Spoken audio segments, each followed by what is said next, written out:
Revelador informe del periodista Américo Zambrano sobre las elecciones convocadas por Dina Boluarte, publicado en el semanario Hildebrand en sus 13, el 28 de marzo de 2025, en su número 726 del año 15. A votarla. Dina Boluarte convoca al pueblo a las elecciones más esperpénticas de la historia moderna. Por Américo Zambrano. Las elecciones generales de 2026 están destinadas a convertirse en uno de los episodios electorales más turbulentos de la historia del país.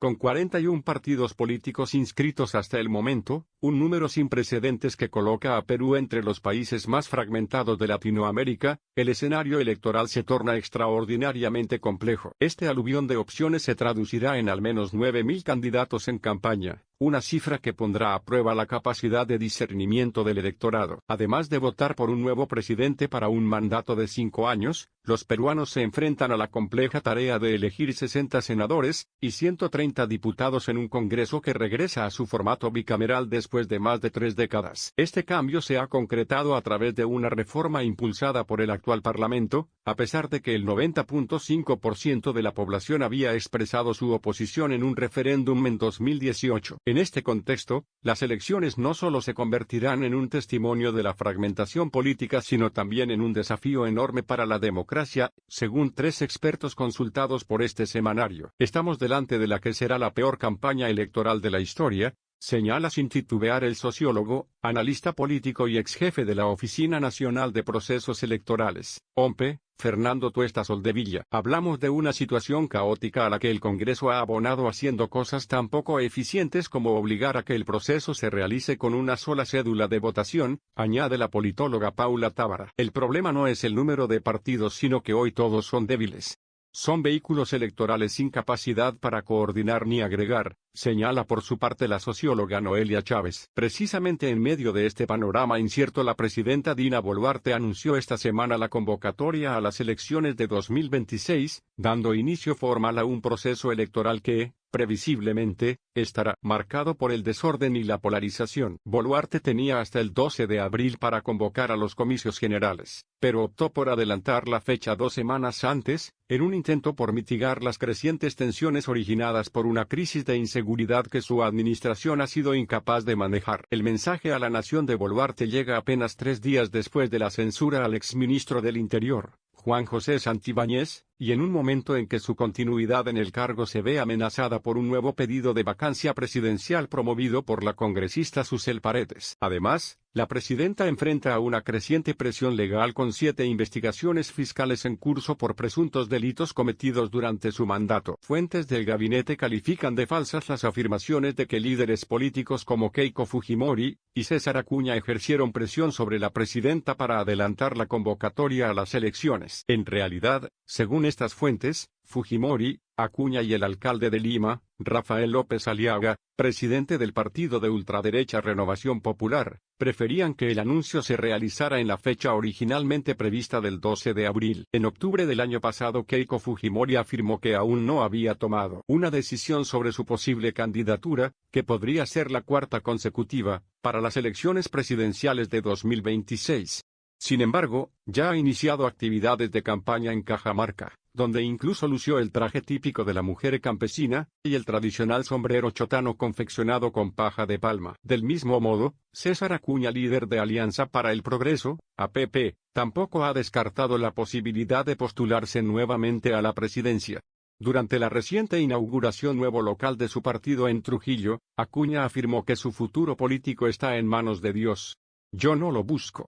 Dios hasta ahora siempre me ha llevado de la mano al lugar que me corresponde, afirmó. En enero de este año el alcalde de Lima indicó que aún no había tomado una decisión definitiva respecto a su candidatura presidencial para 2026. Sin embargo, aseguró que en su momento pensaré si hay una necesidad de ser presidente. Si es así, la asumiré también, añadió. Acuña y López Aliaga tienen hasta el 13 de octubre de este año para renunciar a sus cargos en caso de que decidan postularse a la presidencia. Las informaciones que señalaban que Boluarte decidió adelantar la convocatoria a las elecciones de 2026 para evitar una posible vacancia presidencial tampoco tienen sustento, según los expertos. Si el Congreso decidiera destituirla del cargo, ya no sería necesario convocar a elecciones anticipadas. En tal caso, el presidente del Parlamento asumiría la presidencia hasta julio de 2026. Además, desde el 28 de julio de este año Boluarte se encuentra impedida de disolver el Congreso, lo que la coloca en una posición vulnerable, ya que los partidos políticos buscarán desvincularse de su administración a medida que se acercan los comicios generales. Dina Boluarte queda a merced del Congreso de la República. Puede ser destituida en cualquier momento antes de que finalice su mandato. No existe una limitación, explica Fernando Tuesta. Hasta la fecha, hay 41 agrupaciones políticas autorizadas para participar en los comicios generales de 2026. Sin embargo, otros 3 partidos vinculados a la izquierda están a punto de inscribirse: Unidad Popular, liderado por el ex juez supremo Duberly Rodríguez; RUNA, fundado por el exministro de Cultura Ciro Gálvez; y Adelante Pueblo Unido, dirigido por Aníbal Torres, ex premier del gobierno de Pedro Castillo. Esto sugiere que unos 44 partidos, si no más, podrían participar en la contienda de 2026, casi el doble de las agrupaciones que compitieron en las elecciones de 2021. Por lo pronto, el Congreso ha ampliado, hasta el próximo 2 de agosto, el plazo para que los partidos soliciten y logren la inscripción de alianzas con miras a la contienda electoral. Las autoridades electorales estiman que habrá alrededor de 200 candidatos por partido, lo que implica que, en la elección del presidente, diputados, senadores y parlamentarios andinos, intervendrán al menos 9.000 candidatos. En comparación, las elecciones de 2023 en Ecuador contaron con 8 candidatos presidenciales, en Chile tuvieron 7, en Colombia 6 y en Argentina 5. De este modo, Perú está en vías de batir otras marcas de la extravagancia. Cuando se presentan 44 partidos, estamos hablando de 9.000 candidatos, de 9.000 campañas. Es decir, más candidatos, más campañas y más de 2.200.000 nuevos electores. Además, una cantidad alta de modificaciones de leyes, como el reconteo de votos y el voto virtual, que se cruzan entre sí y que van a traer problemas. Va a ser imposible que el organismo electoral lleve a cabo una campaña efectiva de información, señala Fernando Tuesta. Según Tuesta, la cédula de votación única para las elecciones generales de 2026 será la más extensa y confusa en la historia del Perú. La cartilla será prácticamente una sábana, larga y ancha. Donde antes había 3 columnas, ahora habrá 5. Será 3 veces más grande que todas las anteriores, advierte. Tuesta añade otro problema a la extensa lista. Con tantos candidatos, ¿cómo será, por ejemplo, la franja electoral? Se pregunta, ¿qué candidatos presentarán sus propuestas en los medios de comunicación nacionales y regionales? Todos, me imagino. Pero son un montón. Va a ser una campaña confusa, sostiene. A la incertidumbre se suma el temor por lo que al parecer, está por venir, un Congreso fragmentado, donde las agrupaciones seguirán votando según sus propios intereses. La cantidad de partidos y el hecho de que se hayan mantenido las vallas van a garantizar que, efectivamente, sigamos manteniendo el mundo de las bancadas pequeñas, asegura la politóloga Paula Tábara. La socióloga y candidata a doctora en ciencia política Noelia Chávez coincide en que uno de los resultados de las elecciones de 2026 será la fragmentación. El primer escenario previsto es que el voto se divida tan drásticamente que pueda ganar alguien con aún menos legitimidad que sus predecesores. Esto podría llevarnos a una situación igual o peor que la que enfrentamos en el Ejecutivo y el Congreso actuales. El azar entra en juego y cualquier partido débil podría tener la oportunidad de ganar, argumenta Chávez. Según Fernando Tuesta, las reglas del juego han cambiado para beneficiar a algunos de los actuales congresistas del llamado pacto corrupto. Con la bicameralidad, en 2026 la ciudadanía elegirá a 130 diputados y 60 senadores. Partidos políticos como Fuerza Popular, Renovación Popular y Avanza País centrarán sus esfuerzos en el Senado, donde los requisitos para postularse incluyen haber alcanzado los 45 años de edad y haber sido parlamentario. En la actualidad, y gracias a esta reforma constitucional, 32 congresistas se encuentran en condiciones de postularse al Senado, a pesar de no haber alcanzado aún los 45 años de edad. Entre los beneficiarios de esta disposición aparecen Alejandro Cabero, de Avanza País, Alejandro Muñante, de Renovación Popular, Richard Acuña, de Alianza para el Progreso, así como Rosangella Barbarán y Tania Ramírez, de Fuerza Popular, por mencionar solo a algunos. Es una regla escandalosamente hecha para beneficiarse. Eso no existía ni en el siglo XIX en el Perú, sostiene Fernando Tuesta. La reforma constitucional aprobada por el actual Congreso también permite que los candidatos presidenciales se postulen como senadores. Esto significa que si Keiko Fujimori sufriera una cuarta derrota consecutiva en las elecciones de 2026,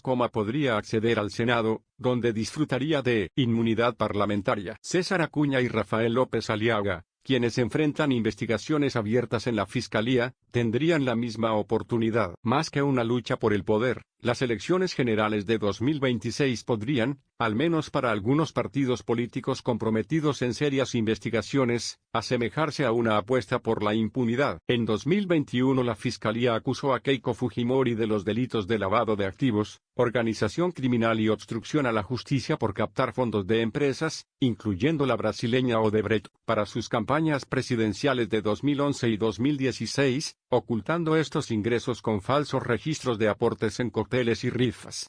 Fujimori perdió ambas contiendas, así como otra en 2021, ante Pedro Castillo. El alcalde de Lima, Rafael López Aliaga, por su parte, se encuentra bajo investigación en la Fiscalía por el delito de lavado de activos. Según Paula Tábara, en las elecciones generales de 2026 los discursos de extrema derecha van a tener mucho ruido y mucha altisonancia. No me atrevería a decir que van a ganar porque hay que recordar que, aunque puedan ser preponderantes en Lima, las regiones siguen teniendo mucho peso electoral, adelanta la experta. Para Tábara, uno de los problemas centrales que enfrentará Keiko Fujimori es que no logre posicionarse ante el electorado como la candidata de la derecha. No solo la tiene difícil con 44 agrupaciones políticas en carrera, sino que creo que hay fuerzas de la derecha que le están diciendo, oye, tú ya has perdido 3 veces, asegura Tábara. La reciente decisión de la fiscal de la Nación, Delia Espinosa, de iniciar diligencias preliminares tras el pedido de una ciudadana para declarar la ilegalidad del partido Fuerza Popular, debido a una supuesta conducta antidemocrática, podría, en lugar de perjudicar a Keiko Fujimori, ofrecerle nuevos elementos para presentarse ante la opinión pública como una víctima. Esta situación podría ayudarla a atraer nuevos votantes en medio de un mar de candidatos. Para ella debe ser un gran dilema postularse. No existe en la historia alguien que haya llegado a la segunda vuelta 3 veces y haya perdido.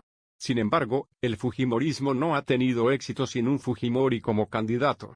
Eso también hace que los suyos la empujen, señala Tuesta. Willy Ramírez Chavarrí, integrante del Pleno del Jurado Nacional de Elecciones, JNE, expresó recientemente que las elecciones de 2026 serán algo nunca visto debido al gran número de partidos en competencia. El daño ya está hecho, aseguró Ramírez.